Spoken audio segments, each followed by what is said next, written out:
Now this is before. This is the old Jacob. He's thinking like a man, which I get it. I get it. He's thinking like a man. God didn't tell him to move on at this time. Jacob took it upon himself. He went to Laban and he said, I'm ready to go. And Laban don't want him to go. That's his golden goose.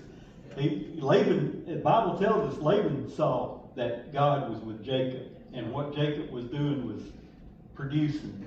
And Laban didn't want him to go, so he's like, oh, well, hey, what's the hurry? Let's stay a little bit longer. What can we do, to make you want to stay a little bit longer? And so Jacob eventually told him, he said, well, so I'll tell you what, y'all all know the story about the ringed and the striped goats and sheep and the brown ones. Jacob said, that's the ones nobody usually wanted. Jacob said, I'll take all of them, and whenever those are born, they'll become mine, and the nice, pretty white, fluffy ones that everybody wants, those can be yours. And he's like, yeah, sounds good. We'll do it. And so Jacob, he didn't do it, but God did it.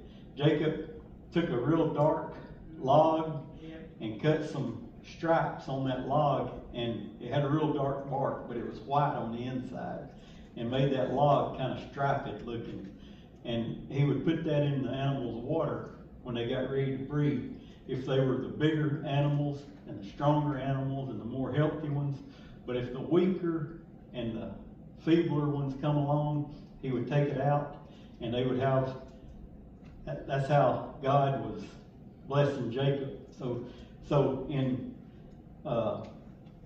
6 years' time, Jacob has now and every time, I forgot this, but this is a big part. Like every time the bigger, healthier, say they were striped, they would start coming out. Laban's flock is getting smaller and smaller, and Jacob's is getting bigger and bigger, and he's excelling. And so Laban would change the rules on him. He would be like, hey, you know what? I think I want those striped ones. You take the ones that are ring shaped, So Jacob would do that, and he would swap it up on him, and then the one